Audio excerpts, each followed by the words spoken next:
Hi, I'm Corey Johnson with Towleroad.com, and we are here with Robin McGehee, who is one of the co-directors of the National Equality March. We're here at Arlington National Cemetery, where they just had a laying of the wreath, the Tomb of the Unknown Soldier, for Nights Out, the LGBT organization for LGBT Americans who serve in the military. And Robin, it was a very moving start to this weekend. You were in tears while the ceremony was going on, and afterwards. What all the culmination leading up to this march since May? What's it like today to be here? It's an undescribable feeling. It's really overwhelming.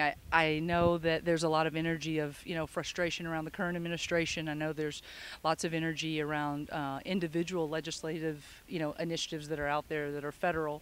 And one of them being Don't Ask, Don't Tell. Just to know that Dan Choi was able to have his day and Nights Out, the organization was able to speak for the people that have been in the military, are currently serving in the military, and who wish to serve in the military. Just to know that the visitors had to watch. There is a laying of the wreath for people from our community who have passed and who will continue to pass in the honor of our country, but still don't deserve the same rights as others that serve. Not on an equal basis, but from the perspective of just because they're heterosexual, they gain more rights than us. You worked intensively on Proposition 8 in California. You live in California, and you and Kip Williams, your co-director of the march, put this together in the wake of Proposition 8, the beginning of this year. What has it been like organizing a national march, and what are your expectations for this weekend? I mean, it's massive, planning with 100 people from across the United States, all different communities of color, trans inclusion, making sure that we hit the inroads of the middle of the state, of the United States, as well as the coastal areas, and trying to plan something with that much diversity, as well as not being able to have a central location of an office, has been daunting. But I also think it's invigorating to know that a grassroots galvanized upsurgence that came from the Prop 8, but I also feel that there was that underlying feeling that we all feel that hey, enough's enough. We're in 2009. Let's make this happen. And with the leadership of Cleve Jones and David Mixner calling for this and pulling seasoned activists together, you being one of them in New York, and people spreading the word, I don't know what to expect for Sunday, but I know that just by bringing a new message and a new strategy, saying that we need to be really focused on federal legislation and changing the way that we really work towards our equality, and not just focus on a state-by-state strategy that's focused on individual rights that don't help people in an inequality state like Mississippi. That's is worth it. And to Barney Frank, who says the march is useless, we've already changed the conversation. It's already in the news, and taking that national platform to say, why isn't there full federal equality?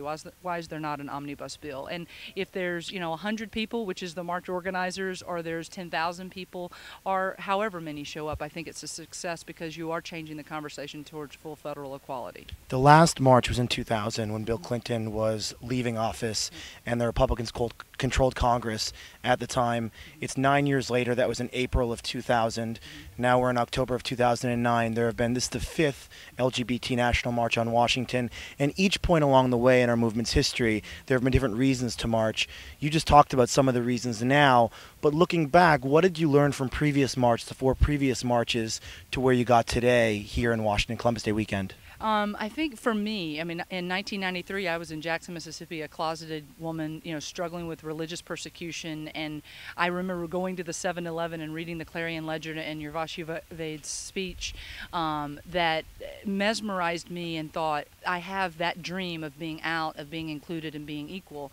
I feel like I have now met the dream of being out, being included to a certain extent, and being able to be in the state of California, but I am not equal, and that was what witnessed to me on November the 5th.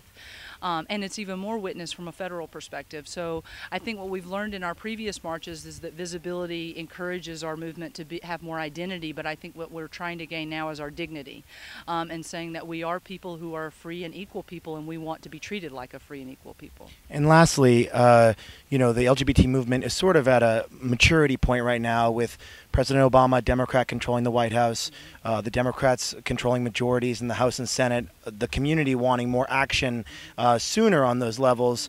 But now, in 2009, what do you say to the naysayers that say we didn't need a march, that we shouldn't have had a march, and that, like Barney Frank, that this isn't accomplishing anything?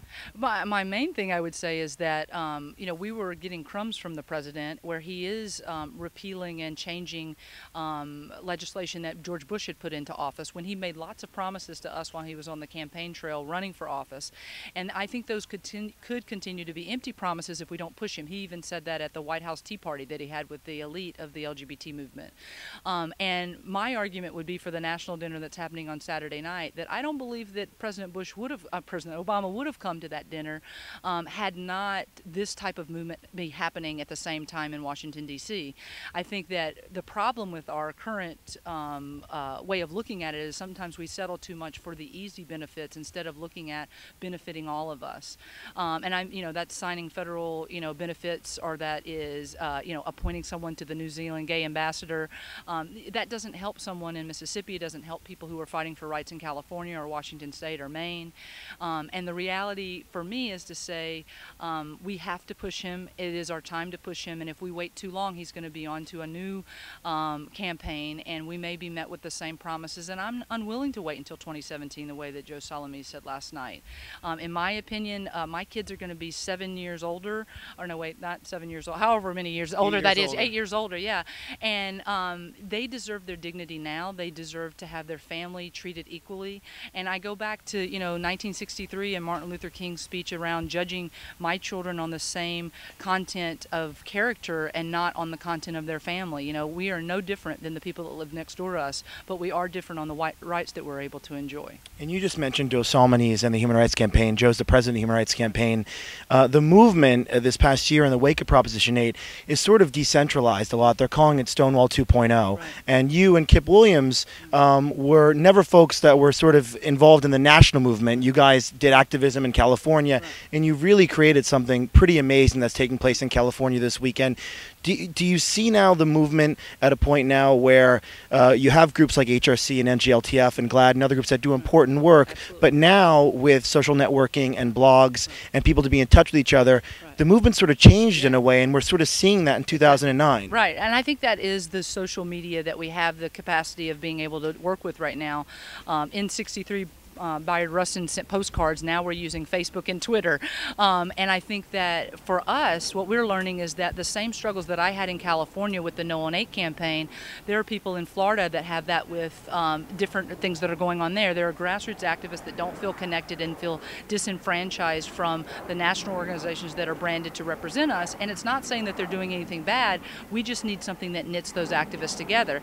And when we knit them together, look how powerful we can be. I mean, the suites of power to the streets of activism, if we could bridge that, I love that gap, I believe that there is a force to be reckoned with, just as powerful as the NRA, just as powerful as the religious right, and only then when we start working together, and when the Joes, the Rays, the whoever's of the world that are leading organizations bring the grassroots into that same conversation and say, how do we reach all of the people that are from our community fighting for the same things?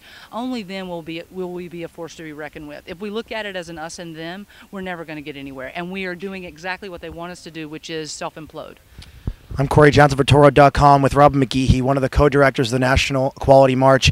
To find out more about the work that's being done this weekend, and after this weekend is over, you can go to nationalequalitymarch.org. Thanks a lot, Robin. Thank you, Corey. Thank you.